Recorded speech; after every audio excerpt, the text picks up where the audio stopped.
अल्लामा आमिर उस्मानी साहब की एक दुआया नज़्म आपकी खिदमत में पेश करता हूँ, समाअत फरमाएँ। कोई उरूज दे न ज़वाल दे, मुझे सिर्फ़ इतना कमाल दे। कोई उरूज दे न ज़वाल दे, मुझे सिर्फ़ इतना कमाल दे। मुझे अपनी राह पे डाल दे कि ज़माना मेरी मिसाल दे। तेरी रहमतों का नुज़ूल हो, मुझे मेहनतों का सिला मिले। तेरी रहमतों का नुज़ूल हो, मुझे मेहनतों का सिला मिले।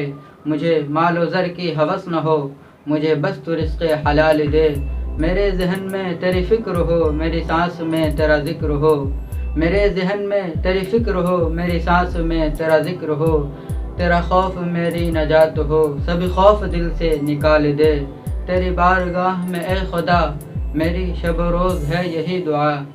तेरी बारगाह में ए खुदा मेरी शब रोज़ है यही दुआ।